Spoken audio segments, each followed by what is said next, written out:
Warm greeting, guys. Today we will cover in our class Fundamental Rights Part 2.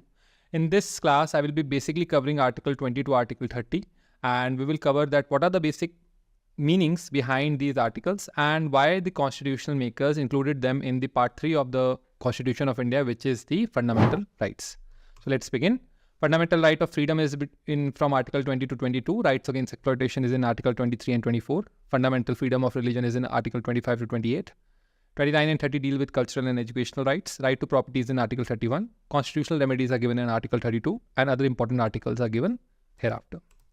So when we cover Article 20, in Article 20 we have 3 subclauses. मैं चाहता हूँ कि आप इन तीनों को याद कर लें सेक्शन वाइज भी, क्योंकि डायरेक्ट क्वेश्चन आता है. पहला जो ऑफेंस है उसको हम बोलते हैं एक्स पोस्ट फैक्टो लॉ से आपको बचाव, यानी कि क्राइम होने के बाद लेट्स से वो जो चीज़ है ऑफेंस है वो क्राइम होना चाहिए उस टाइम पर जब आपने उसको किया है.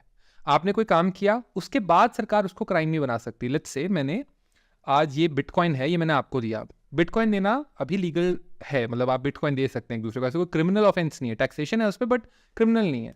लेकिन आज से 2 साल बाद सरकार अगर ये बात करे कि आज जो रोहित सर ने आपको बिटकॉइन दिया है तुम दोनों मुजरिम हो, तो आपको आज तो नहीं पता ना ये बात. 2 साल बाद सरकार अगर आपको मुजरिम बना रही है तो उसमें सरकार की गलती है, राइट? तो एक्स पोस्ट फैक्टो लॉ जो है वो आप नहीं बना सकते हैं. No person shall be prosecuted and punished for the same offence more than once. Double jeopardy, एक ही ऑफेंस को आप 2 बार पनिश नहीं करवा सकते हैं. अगर आपने लेट्स से किसी व्यक्ति का लेट्स से पर्स चुराया, आपको 2 साल की सजा हुई, आपने वो सजा काट ली, उसके बाद किसी और कोर्ट ने वो ट्रायल कर रहा था, वहां पर जिसे कहते हैं वहां पर उसने बोला कि नहीं इसने मेरा पर्स भी चुराया था, दोबारा आपको उस ऑफेंस की पनिशमेंट नहीं दी जाएगी. No person accused of any offence shall be compelled to be witness against himself. यहाँ पर एक बहुत इंपॉर्टेंट प्रोविजन आती है कि आपको सेल्फ इंक्रिमिनेशन, यानी कि आप अपने आप को अपने खिलाफ जो स्टेटमेंट्स दोगे वो shall not be compelled to be witness against yourself. ठीक है, नहीं तो क्या होगा कि जो पुलिस आप जानते हैं भारतीय पुलिस को, चाहे हिमाचल पुलिस हो हरियाणा पुलिस हो, टॉर्चर करवा के आपसे कन्फेशन लेते हैं. अगर आपके जो आपने सेल्फ इंक्रीमेंट किया उसकी अगर एविडेंशियरी वैल्यू इस बात पर होने लग पड़ी कि हाँ जी इसने मान लिया, तब तो फिर पुलिस किसी को भी थप्पड़ लात घुसे मरवा के उससे वो बात कबूल करवा लेगी. तो no person accused of any offence shall be compelled to be witness against himself. उसको पकड़ो आप गवाहों से, उसको पकड़ो आप एविडेंस से, उसको पकड़ो आप तथ्यों के आधार पर, उसको पकड़ो आप एविडेंशियरी वैल्यू से, बट उसको ये पकड़ के बोल के नहीं पकड़ सकते आप कि हाँ जी आपने तो जी ये गुनाह किया है और आप ये मान चुके थे कोर्ट में या हवालात में. आपको प्रूव करना पड़ता है फिर भी. Article 21 protection of life and personal liberty. Yes, article 20 में एक एक्सेप्शन है कि अगर मजिस्ट्रेट ये बात 164 में कन्फेशन जब आप मजिस्ट्रेट के सामने करने जाते हैं, बोलते हैं कि हाँ जी मैंने किया अपराध, मैं मानता हूँ, तो मजिस्ट्रेट आपको जरूरी वार्निंग देता है कि आपके ट्रायल में ये बात आपके अगेंस्ट यूज़ की जा सकती है. Protection of life and personal liberty article 21 काफ़ी ब्रॉडर जिसे कह सकते हैं. No person shall be deprived of his life और personal liberty except according to the procedure established by law. तो ये आर्टिकल 21 काफ़ी इंपॉर्टेंट है. किसी भी व्यक्ति की लाइफ को आप नहीं ले सकते हैं जब तक process established by law, due process आ गया अब इसके अंदर. प्रोसीजर एस्टैब्लिश्ड बाय लॉ को मेनका गांधी केस के अंदर ये बोला था कि वो प्रोसेस जो है वो फेयर होना चाहिए, इक्विटेबल होना चाहिए, राइट तरीके से होना चाहिए, तभी आप उस पर्सन की लाइफ के कोई राइट्स ले सकते हैं. So for example let's say Covid हुआ. कोविड में आपका जो राइट टू लाइफ का पार्ट होता है, आपका घूमना फिरना सब बंद कर दिया. तो प्रोसीजर एस्टैब्लिश बाय लॉ क्या था कि इसलिए बंद किया गया ताकि संक्रमण ना फैले, राइट? तो आपकी राइट टू लाइफ के ऊपर प्रतिबंध लगा, आपको बाहर निकलना बंद हुआ, आपके स्कूल बंद हुए, कॉलेजेस बंद हुए, सिर्फ इसलिए कि procedure establish by law follow हो सके. आर्टिकल 21 के अंदर आता है. आर्टिकल 21 से 86th अमेंडमेंट से आया था. यहाँ पे बोला गया कि फ्री एंड कंपल्सरी एजुकेशन जो है वो चिल्ड्रन बिटवीन 6 to 14 ईयर्स को दी जाएगी by the state as law में डिटरमाइन. आर्टिकल 22 की अगर हम बात करें, protects against arrest and detention in certain cases. तो no person who is arrested shall be detain in custody without being informed as soon as may be of the ground of such arrest. किसी भी व्यक्ति को जब आप arrest कर detain करेंगे तो आप उसे इन्फॉर्म करेंगे, ग्राउंड्स बताएंगे उस अरेस्ट के, और उसको एक लीगल प्रैक्टिशनर यानी वकील को करने का भी आप उसको बताएंगे कि आप एक वकील को कर सकते हैं.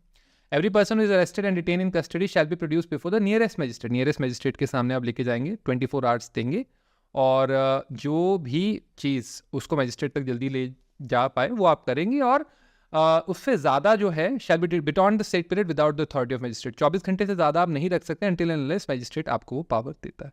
रियलिटी में ये होता है कि कई बार पुलिस ऑफिसर जो होते हैं, जो SHO होते हैं, वो 2-2 दिन 3 दिन तक रखते हैं थाने के अंदर. तो जो एक्यूज्ड है उसको कंप्लेंट करनी पड़ती है मजिस्ट्रेट के सामने. लेकिन जनरली मजिस्ट्रेट के सामने आपको 24 घंटे में पेश करना पड़ता है.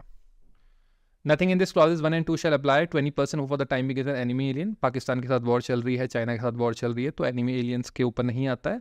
और प्रिवेंटिव डिटेंशन, नज़र बंद किया गया, जैसे महबूबा मुफ्ती, उमर अब्दुल्ला जम्मू एंड कश्मीर के लीडर्स थे जिन्हें प्रिवेंटिवली डिटेन किया गया था जब आर्टिकल 370 हटा था। ये कहकर इन्हें प्रिवेंटिवली डिटेन कर दिया गया था इनके घरों में ही कि आप इस घर से बाहर नहीं निकल सकते, बाहर 2 पुलिस वाले खड़े रहेंगे, ये बोल के कि अगर आप बाहर निकले तो आप लोगों को भड़काएंगे। No law providing for preventing detention shall authorize the detention of a person for a longer period than 3 month. 3 month से ज़्यादा preventive detention shall authorize the detention of for longer period than 3 month unless advisory board, जिसके अंदर high court जजेस भी हैं, उन्होंने वो बात कह दी है कि 3 मंथ से ज़्यादा रखना ज़रूरी है और पार्लियामेंट इसके ऊपर लॉ बना सकती है। बाकी ये सेक्शंस आपको करने की ज़रूरत नहीं है, पर अगर आप करना चाहते हैं तो इसमें बेसिकली 2 मंथ तक कर दिया गया था अमेंड, बट फिर ये लॉ कभी फोर्स में आया नहीं, तो अब टेक्निकली आपका 3 मंथ्स ही है। आर्टिकल 23 और 24 की अगर हम बात करें, prohibition of traffic in human beings and forced labour, तो ह्यूमन बींग्स की बेगौर और other forms of forced labour are prohibited and contravention of this offences punishable in accordance with law. यानी कि आप ट्रैफिक नहीं कर सकते, स्मगलिंग, तस्करी ह्यूमन बींग्स की नहीं कर सकते। नेपाल से जैसे लड़कियां लाते हैं मुंबई में, दिल्ली में, वो नहीं कर सकते हैं। Nothing in this article shall prevent the state. अगर स्टेट चाहे तो वो ज़रूर कंपलसरी सर्विस करवा सकता है, वो कह सकता है आर्मी में भर्ती होना ज़रूरी है, वो बोल सकता है कि नेवी में भर्ती होना ज़रूरी है, अगर डिज़ास्टर आ गया तो NDRF में भर्ती होना ज़रूरी है। तो भारत में ऐसी कभी कोई ज़रूरत पड़ी नहीं है, परंतु अगर चाहे स्टेट तो वो कर सकता है और डिस्क्रिमिनेशन नहीं कर सकता रिलीजन, रेस, कास्ट, क्लास और एनी ऑफ देम पे। ठीक है। आर्टिकल 24 की बात करें, employment of children in factories, 14 साल से जो छोटे बच्चे हैं उन्हें हजार्डस इंडस्ट्रीज़ में एम्प्लॉय नहीं किया जाता है। हजार्डस इंडस्ट्रीज़ होगी जैसे कोल खदानें, खनिज जो पदार्थ निकलते हैं, उसके अलावा पटाखों की इंडस्ट्रीज़, आपकी फाइनर इंडस्ट्रीज़ जहाँ पर बच्चों की टेंटर हाथों को नुकसान होने की ज़्यादा संभावना है। 25 से 28 अगर हम देखें, आर्टिकल 25 से 28 आपके डील करते हैं रिलीजियस राइट्स में। इसमें बात ये आती है, आपको जो याद रखनी है, subject to public order, morality and health. Public order, morality और हेल्थ का ध्यान रखते हुए कोई भी व्यक्ति फ्री है to profess, practise and propagate religion. इसका एक उदाहरण देखते हैं पब्लिक ऑर्डर मोर्टेलिटी का, कि देखो पब्लिक ऑर्डर और मोर्टेलिटी थी तो कोविड में सारे मंदिरों पर भी बंद कर दिए गए थे, गिरजाघर सब कुछ बंद था कि आप वहाँ नहीं जा सकते बिकॉज संक्रमण फैलेगा। Subject to public order, morality and health. ठीक है। उसके बाद nothing in this article shall effect the operation of any existing law और prevent the state from making any law regulating the economic, financial, political और secular activity. तो कोई भी बाकी एक्टिविटीज़ को ये कर सकते हैं और हिंदू रिलीजियस इंस्टीट्यूशंस को सोशल वेलफेयर के लिए खोला जा सकता है।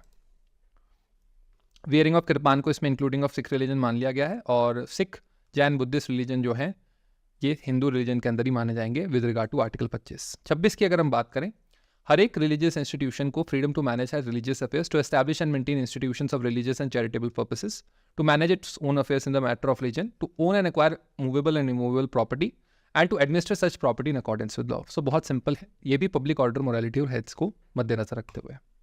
Freedom to payment of taxes, आपको फ्रीडम रहेगी, no person shall be compelled to pay any taxes the proceeds of which are specifically appropriated in payment and expenses for the promotion or maintenance of any particular religion or religious denomination। तो taxes से आपको मुक्ति है, article 27 आपको ये कहता है। Article 28 की अगर हम बात करें, very important, no religious instruction, किसी भी एजुकेशनल इंस्टीट्यूशन में रिलीजियस इंस्ट्रक्शन नहीं दी जाती है। आपकी प्रेयर्स भी काफ़ी न्यूट्रल होते हैं, इतनी शक्ति हमें मन को देना दाता, मन का विश्वास का कमज़ोर होना, तो शक्ति दाता, these are very universal terms. आप इसमें राम को भी यूज़ कर सकते हैं, जैन मुनियों को भी यूज़ कर सकते हैं, सिख गुरुओं को भी यूज़ कर सकते हैं, आप वाहे गुरु को यूज़ कर सकते हैं। तो मतलब basically the person is not forced to sing a particular religious prayer. ठीक है। I hope this much is clear. No person attending any educational institution recognised by the state और receiving aid out of the state funds shall be required to take part in any religious instruction that may be imparted in such institution। तो forcefully नहीं दी जाएगी आपको कोई भी religious instruction. 29 और 30 की बात करें, देखिए पहला जो है वो है लैंग्वेज के लिए बेसिकली दिया गया है। तो any section of the citizens जिनकी डिस्टिंक्ट लैंग्वेज है, स्क्रिप्ट है, कल्चर है, वो राइट है उनको कंजर्व करने का। इसके अलावा no citizen shall be denied admission to any educational institution maintain by the state और receiving aid out of the state funds on grounds only of religion, race, caste, language और any of them. तो सिर्फ इसलिए आप deny नहीं करेंगे admission. अगर हम अब आर्टिकल 30 की बात करें, राइट्स ऑफ द माइनॉरिटीज, तो अब यहाँ पर रिलीजन और लैंग्वेज के बेसिस के ऊपर माइनॉरिटीज़ को डिफ्रेंशिएट किया गया है। क्रिश्चियन लोग हैं, मुस्लिम लोग हैं, सिख लोग हैं, अपने अपने एजुकेशनल इंस्टीट्यूशन चलाते हैं। सेंट जेवियर्स हो गया, आपका सिरमौर के अंदर आता है, आपका बड़ू साहब हो गया। इसके अलावा आपके डिफरेंट माइनॉरिटीज़ के जो रिलीजन्स हैं उनको ये माइनॉरिटीज़ डिफरेंट रिलीजन के तौर पे रिलीजियस इंस्टीट्यूशन के नाम पे आपके डिफरेंट एजुकेशनल इंस्टीट्यूशन चलाते हैं on the basis of religion और लैंग्वेज। ठीक है। इसके अलावा स्टेट जब भी कोई एड देगा तो वो इसलिए सिर्फ डिफ्रेंशिएट नहीं करेगा कि माइनॉरिटी के चलाए हुए हैं या फिर मेजॉरिटी के चलाए हुए हैं, वो सबको एड बराबर देगा। आर्टिकल 31 डिलीटेड है। आर्टिकल 32 जो ये आर्टिकल 31 है, राइट टू प्रॉपर्टी था, और ये 44th अमेंडमेंट के अंदर डिलीट कर दिया गया था। और today right to property is a legal constitutional right, and article 308 states that no person shall be deprived of his property otherwise than by an authority of law. तो 19 के अंदर था आर्टिकल राइट टू प्रॉपर्टी, और 31 में उसकी कुछ provisions जो थी वो दी हुई थी। तो लेट्स बिगिन विद आर्टिकल 32 भी कर लेते हैं। Right to move the supreme court है। आप सुप्रीम कोर्ट जा सकते हैं अपने फंडामेंटल राइट्स को एनफोर्स करने के लिए। सुप्रीम कोर्ट के पास पावर है कि वो 5 टाइप के रिट्स कर सकता है: habeas corpus, mandamus, prohibition, quo warranto and certiorari. और ये क्या क्या हैं ये हम देखते हैं। कोई भी फंडामेंटल राइट में जो रिट्स जो पावर हैं वो जनरली सस्पेंड नहीं होते एक्सेप्ट इमरजेंसी। और इमरजेंसी में भी 2 ऐसे राइट्स हैं जो कभी सस्पेंड नहीं होते हैं, वो है आर्टिकल 20 और आर्टिकल 21। ठीक है, आपका स्पीच का राइट चला जाएगा, आपकी नौकरी अभी थोड़ा रुक सकती है, आपकी प्रमोशन रुक सकती है, लेकिन 20 और 21 आपका जीने का अधिकार और आपके वो जो ऑफेंसेस मैंने बताए थे, self incrimination, double jeopardy, x post facto law, वो कभी चेंज नहीं होते। आर्टिकल 20 और 21 हमेशा प्रोटेक्टेड रहते हैं। ये 5 टाइप के रिट्स हैं आपकी। सबसे पहले देखें हैबियस कॉर्पस। हैबियस कॉर्पस का मतलब है हैव द बॉडी। जब किसी को ज़बरदस्ती पुलिस धक्का मार के अंदर करती है, उसके बारे में नहीं बताती है, तो लोग जनरली हैबियस कॉर्पस का केस लगाते हैं। प्राइवेट पर्सन के खिलाफ भी हैबियस कॉर्पस इशू हो सकती है, और ये जो है तब नहीं होगी जब पुलिस ऑफिसर ने वारंट ऑफ अरेस्ट, लॉफुल है तब तो नहीं होगी, लेकिन अनलॉफुल तरीके से लेगी तो हैबियस कॉर्पस कोर्ट पूछता है where is the body, where is the person, showcase. Mandamus मतलब है वीक कमांड। अगर कोई पब्लिक अथॉरिटी अपना काम अच्छे से नहीं कर रही है तो कोर्ट बोलती है आप ये करिए। ठीक है, we command. Issued against the public official, any public body, corporation, inferior court, tribunal, government for the same purpose. Prohibition का मतलब है कोई भी ऐसी चीज़ जहाँ पे वो ज्यूरिडिक्शन को एक्सीड करने वाला है। सो फॉर एग्जांपल मैं जुडिशियल मजिस्ट्रेट फर्स्ट क्लास हूँ, मैं रेप के केसेस को नहीं कर सकता ट्रायल, पर मैंने ट्रायल चला दिया तो कोर्ट को पता लग गया, हाई कोर्ट को, कोर्ट बोलेगा रोक दो इस केस को, तो मुझे रोकना पड़ेगा। उसको प्रोहिबिशन कहते हैं। मान लेते हैं मैंने एक ही दिन में केस चलाया, एक ही दिन में उसको कन्विक्ट भी कर दिया, रेप एक्यूज को, तो पता है इसमें क्या होगा? इसमें ये होगा कि रेप एक्यूज को जब मैंने कन्विक्ट कर दिया और उससे फांसी की सजा लेट से मैंने कुछ सुना दी, तो उसमें लगेगी सर्शियोररी। उसमें होगा कि अब तो ऑलरेडी पास कर चुके हो, अब इसको काटा जाएगा। ये सही नहीं है। ठीक है, it is issued to a lower court to transfer a case pending within itself और squash its orders in the case. या तो ट्रांसफर करवा देते हैं या स्क्वैश कर देते हैं उसके ऑर्डर को, बिकॉज वो एरर लॉ की आप एक्सरसाइज कर चुके हैं। प्रोहिबिशन में तो प्रोहिबिट कर रहे हैं, सर्शियोररी में आप काट रहे हैं। By warrant, quo warranto by warrant, it is to issue to inquire the legality of the claim of a person to the public office। अगर आप डीसी से पूछना चाहें कि भाई आप किस अथॉरिटी से यहाँ बैठे हैं, तो वो पूरा आपको उसका रिट के बदले वो मिल जाएगा कि उसके आईएएस में ये रैंक था, एचएएस में ये रैंक था, वो इसलिए यहाँ पर को वारंटो में बैठा है। डॉक्ट्रिन ऑफ लैशेज है, unreasonable delay is not admissible and doctrine of lashes is applied, this is under the limitation act. अब ऐसे नहीं हो सकता कि लेट्स से कोई ड्यूटी म्यूनसिपल अथॉरिटी ने 25 साल पहले नहीं की थी, अब आप उसके लिए रिट लेके आ रहे हैं। तो doctrine of lashes generally apply होती है, और इसका मतलब यही है कि विजिलेंट को ही राइट्स मिलते हैं, नॉन विजिलेंट को राइट्स नहीं मिलते हैं। और यहाँ पर आता है कि whether on ground of delay fundamental rights can be denied. तो fundamental rights can not be denied on the basis of delay as it is unjustified, it is necessary for the development of individual. तो कुछ right जैसे 21 हो गया, आपका habeas corpus हो गया, वो डिनाई नहीं किए जाते हैं, उस पर डॉक्ट्रिन ऑफ लैशेज नहीं लगती है। अदर इंपॉर्टेंट आर्टिकल्स 31 बी हैं, 33 है। 33 में आर्म्ड फोर्सेज से रिलेटेड राइट्स हैं। आर्म्ड फोर्सेज को रेगुलेट करने के लिए सरकार जो है वो ये कर सकती है कि उनको फंडामेंटल राइट्स कुछ रिस्ट्रिक्ट भी कर सकती है। आर्टिकल 33 के अंदर ही दिया हुआ है। आर्टिकल 34 की बात करें, व्हेन मार्शल लॉ कहीं पे भी फोर्स है तो टेम्पररी इमरजेंसी जैसे फीचर्स जो है वो लग जाते हैं, और कुछ फंडामेंटल राइट्स जो हैं वो सस्पेंड कर दिए जाते हैं, बट आर्टिकल 20 और 21 कभी भी सस्पेंड नहीं होते हैं। इसके अलावा कोई भी चीज़ को लाने के लिए, गिव इफेक्ट करने के लिए पार्लियामेंट के पास पावर है, and not with the state legislatures. I hope this much is clear. Locks का प्रोग्राम आप कर ही रहे हैं, इसमें आप गेम प्लान को ज़रूर फॉलो करें ताकि आपकी तैयारी बहुत अच्छे से और बहुत ही बेहतरीन तरीके से स्मार्ट करा लॉक्स के साथ हो पाए। Thank you very much guys, keep following us on YouTube as well as in your personal lectures. Thank you guys, have a good day.